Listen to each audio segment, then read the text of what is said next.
Friends, எல்லோரும் எப்படி இருக்கீங்க?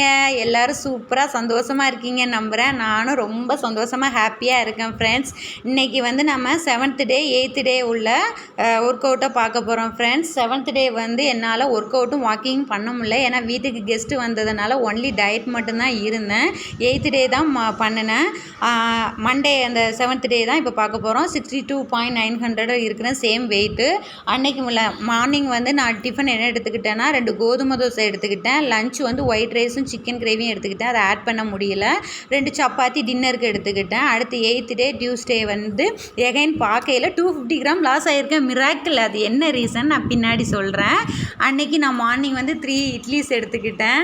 அப்புறம் லஞ்ச் வந்து ஒயிட் ரைஸும் சாம்பாரும் சீனி அவரைக்காய் பொரியலும் எடுத்துக்கிட்டேன். ஒரு கரண்டி தான் ரைஸ் எடுத்தேன், அதனால் எனக்கு அதுவே ஃபுல்ஃபில்லாக இருந்தது. ஏன்னா கூட்டு அதிகமாக எடுத்துக்கிட்டேன்.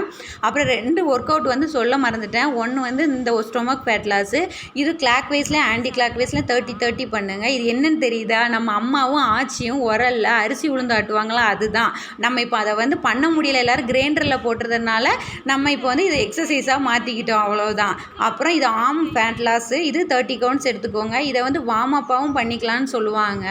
அடுத்து இன்றைக்கி டியூஸ்டே ஹேர் பேக் வந்து ஆனியனும் பொட்டேட்டோவும் தான் எடுத்துக்கிட்டேன். ஏன்னா இன்றைக்கி சிம்பிளாக தான் ஹேர் பேக் எடுத்திருக்கேன். பின்னாடி சொல்கிறேன்னு சொல்லியிருந்தால என்ன ரீசன்னா, எனக்கு ஃபஸ்ட்டு டே நான் ஒர்க் அவுட் பண்ணியிருக்கேன் அப்படின்னா எனக்கு செகண்ட் டே ரிசல்ட் தெரியாது, 3rd டே தான் தெரியும். அதே மாதிரி ஃபஸ்ட்டு டே நான் அதிகமாக சாப்பாடு எடுத்துக்கிட்டேன்னா எனக்கு 3rd டே தான் வெயிட் இன்க்ரீஸ் ஆகும். அது என்னோடய உடம்பு வாக்கு, ஒவ்வொருத்தர் உடம்பு வாக்கு ஒவ்வொரு மாதிரி இருக்கும். இன்றைக்கி ஒரு கதை சொல்லணுன்ட்டு இருந்தேன்.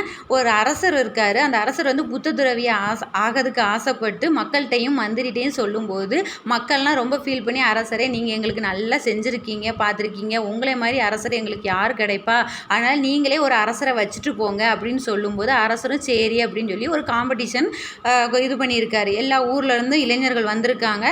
ரூல்ஸ் என்னென்னா 1 வீக் அவர் சொல்கிற இடத்துல இருந்துட்டு அதெல்லாம் ஃபினிஷ் பண்ணிவிட்டு வரணும். அரண்மனைக்கு வரவங்க தான் அரசர் அப்படிங்கிற மாதிரி. அது என்ன காம்படிஷன்னா 3 காம்படிஷன் வச்சுருக்காங்க. ஃபஸ்ட்டு வந்து ஹோட்டல்ஸ் மாதிரி விதவிதமான சாப்பாடு, உலகத்திலே இல்லாத சாப்பாடு கொடுப்பாங்க. செகண்டு கோல்டு ஆர்னமெண்ட்ஸ் உள்ள கடை, அதில் எவ்வளோ நாளும் கோல்டு எடுத்துக்கலாம் அந்த மாதிரி. தேர்டு வந்து மது மாது ரெண்டுமே இருக்கும், என்ஜாய் பண்ணிக்கலாம். அப்போ ஃபஸ்ட்டு வந்து நிறைய குலத்தில் வந்து எல்லாருமே நல்ல சாப்பாடு கிடைக்கும், இப்படியே சாப்பிட்டுட்டே லைஃப் ஃபுல்லாக இருந்துடலாம், நிறைய பேர் அப்படியே இருந்துட்டாங்க.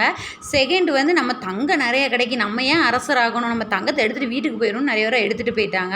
மீதி ஃபைனலாக அந்த மது மாது இருக்கிற இடத்துல 2 பேர் தான் இருந்திருக்காங்க. 2 பேரும் மனசுக்குள்ளே சேம் தாட் தான். என்ன நினச்சிருக்காங்கன்னா, இவன் நம்மளை விட பெட்டராக இருப்பான், அவன் ஈஸியாக போயிடுவான், நம்ம இப்படியே என்ஜாய் பண்ணிட்டு இருந்துருவோம்னு இருந்திருக்காங்க. 2 பேருமே அரண்மனைக்கு போகலை. அரசர் என்னன்னு மந்திரிட்ட கேட்கும்போது மந்திரி நடந்ததை சொல்லியிருக்காரு.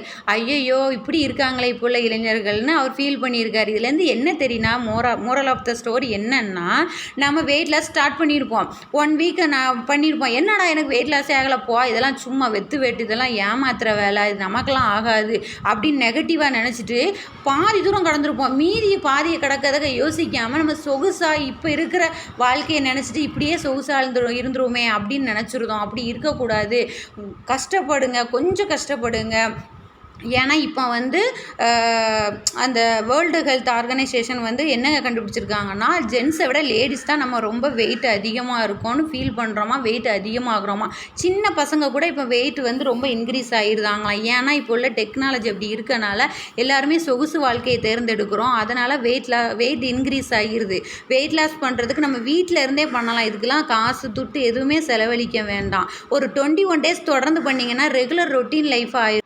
நான் இன்றைக்கி ஈவினிங் வந்து ஸ்நாக்ஸ் எடுத்துக்கல, சத்து மாவு பால் மட்டும்தான் எடுத்துக்கிட்டேன். டின்னரும் எடுத்துக்கல, ஏன்னா எனக்கு பசிக்கலை. காலையில் மட்டும்தான் ஸ்நாக்ஸ் எடுத்துக்கிட்டேன்.